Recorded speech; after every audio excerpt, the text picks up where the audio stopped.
우리 집 거실에는 아버지가 늘 앉으시는 의자가 하나 있었습니다. 오래 써서 쿠션도 꺼지고 팔걸이도 닳아 있었습니다. 저는 볼 때마다 저건 이제 바꿔야겠다고 생각했습니다. 그래서 어느 날 아버지께 말씀도 드리지 않고 그 의자를 바꿨습니다. 좋은 뜻으로 한 일이었는데 아버지는 제일 먼저 이렇게 말씀하셨습니다. 그건 나한테 물어보고 했어야지. 저는 그 말이 왜 그렇게 마음에 걸렸는지 한동안 이해하지 못했습니다. 그날 아버지는 오전 일찍 집을 나서셨습니다. 병원 진료가 있는 날이었습니다. 요즘 들어 2달에 한 번씩 다니시는 내과였는데 그날은 어머니도 함께 따라 나서셨습니다. 두 분이 나가시는 걸 현관에서 배웅하고 집문이 닫히자 집안이 조용해졌습니다. 그때부터였습니다. 저는 거실을 한번 둘러보다가 자꾸 그 의자 쪽으로 눈이 갔습니다. 아버지가 늘 앉으시던 자리, 비어 있으니까 오히려 더 눈에 들어오는 것 같았습니다. 가까이 가서 보니 쿠션이 생각보다 많이 꺼져 있었습니다. 손으로 한번 눌러봤더니 탄성이 거의 없었습니다. 팔걸이를 잡고 살짝 흔들었더니 삐걱하는 소리와 함께 조금 흔들렸습니다. 이건 이제 정말 바꿔야겠다. 사실 며칠 전부터 봐두었던 의자가 있었습니다. 거실 크기에도 맞고 지금 것보다 훨씬 편해 보였습니다. 저는 그날 아침 별 망설임 없이 그 의자를 주문했습니다. 마침 빠른 배송이 돼 있어서 오전 중으로 도착했습니다. 박스를 뜯고 혼자서 조립을 했습니다. 그리 복잡한 구조가 아니어서 생각보다 빨리 됐습니다. 완성된 의자를 거실 한가운데 놓아보니 꽤 괜찮아 보였습니다. 기존 의자는 분리수거장 쪽으로 옮겨두었습니다. 거실이 조금 환해 보이는 것 같았습니다. 저는 속으로 생각했습니다. 이 정도는 굳이 여쭤보지 않아도 되겠지. 어차피 바꿔야 할 것이었으니까. 오히려 좋아하실 거라 생각했습니다. 그런데 그 생각이 맞았을까요? 오후 들어서 현관 소리가 났습니다. 두 분이 함께 들어오셨습니다. 아버지가 먼저 신발을 벗으시고 거실로 들어오시다가 걸음을 멈추셨습니다. 거실 한가운데 새 의자가 놓여 있었습니다. 아버지가 그 의자를 보셨습니다. 그리고 주변을 한번 둘러보셨습니다. 뭔가를 찾는 것 같은 눈빛이었습니다. 이건 뭐냐? 저는 아무렇지 않은 듯이 말씀드렸습니다. 의자 바꿨어요. 너무 낡아서요. 원래 있던 건 분리수거장에 내놨어요. 팔걸이도 흔들리고 앉을 때마다 소리도 나고 해서요. 그 말을 들이자 아버지 표정이 조금 굳으셨습니다. 크게 화를 내신 것도 아니었습니다. 목소리를 높이신 것도 아니었습니다. 그냥 표정이 아주 조금 달라지셨습니다. 저는 그때만 해도 그게 무슨 뜻인지 잘 몰랐습니다. 좋은 의자로 바꿔드린 건데 왜 저런 표정을 하시는 걸까? 그런데 이어서 나온 말이 저를 조금 당황하게 했습니다. 아버지가 조용하게 말씀하셨습니다. 왜 바꾸기 전에 말 안 했냐? 저는 솔직히 조금 어리둥절했습니다. 의자가 너무 낡아서 바꾼 거잖아요. 앉을 때마다 삐걱거리고 팔걸이도 흔들렸는데요. 그래도 말은 했어야지. 어차피 바꿔야 하는 거였잖아요. 아버지는 새 의자를 잠시 보시다가 말씀하셨습니다. 그게 문제가 아니다. 공기가 달라졌습니다. 저는 저도 모르게 목소리가 조금 딱딱해졌습니다. 이 정도도 제가 그냥 하면 안 돼요? 더 편한 의자로 바꾼 건데요. 아버지가 저를 보셨습니다. 내가 해도 된다. 그런데 왜 나한테 한마디도 없이 하냐는 거다. 솔직히 그 순간 저는 제가 잘못한 사람이 된 것 같아서 조금 억울했습니다. 낡은 의자를 더 좋은 걸로 바꿔드렸는데 이게 왜 문제가 되는 건지, 의자 하나 바꾼 게 이렇게까지 기분 상할 일인가 싶었습니다. 그리고 그 마음 때문에 저는 계속 대꾸를 했습니다. 결국 그게 더 큰 말을 불러왔습니다. 어머니가 눈치를 보시며 끼어드셨습니다.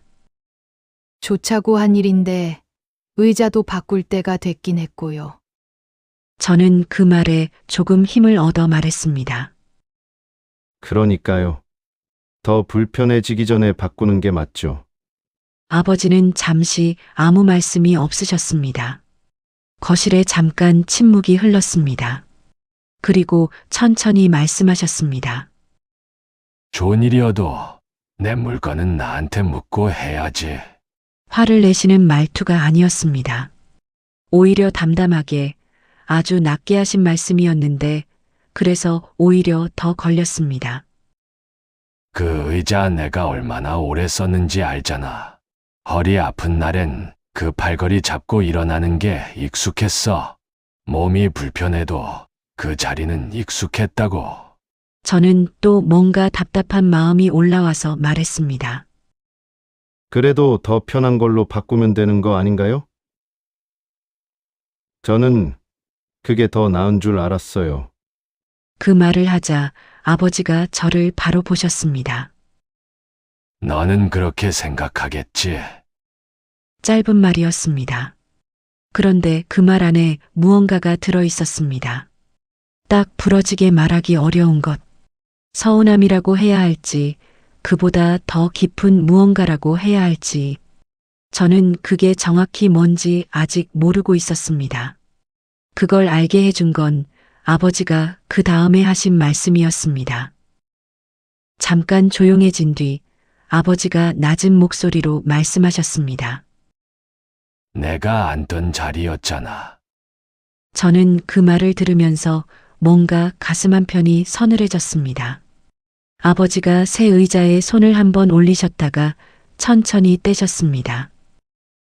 그 자리에 앉아야 리모컨도 손에 닿고 창문도 보이고 부엌에서 엄마가 왔다 갔다 하는 것도 다 보였어. 그러고는 잠깐 말씀을 멈추셨다가 이으셨습니다.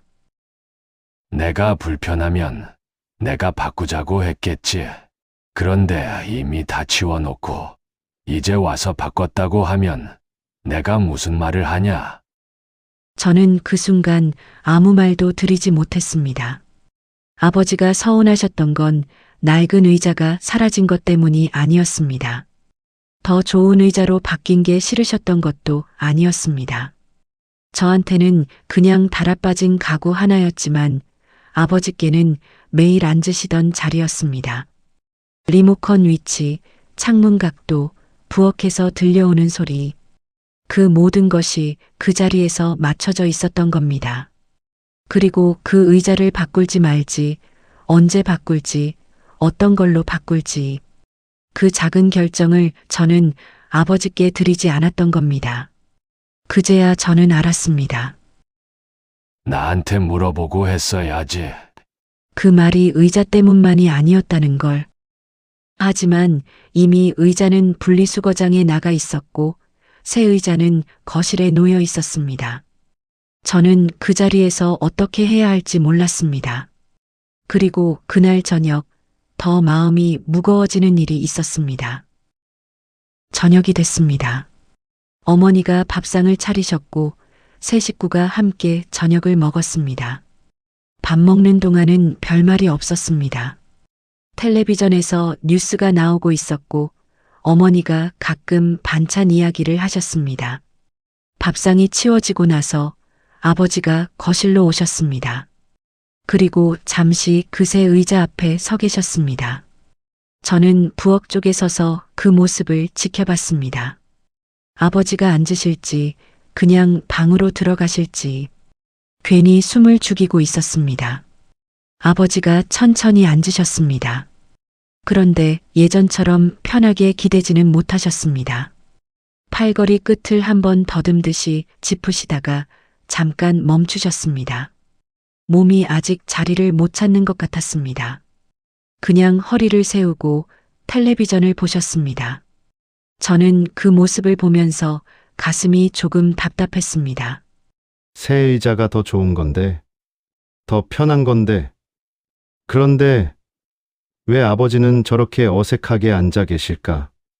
한참 뒤에 저는 조용히 말씀드렸습니다. 다음엔 먼저 말씀드릴게요. 아버지는 바로 대답하지 않으셨습니다.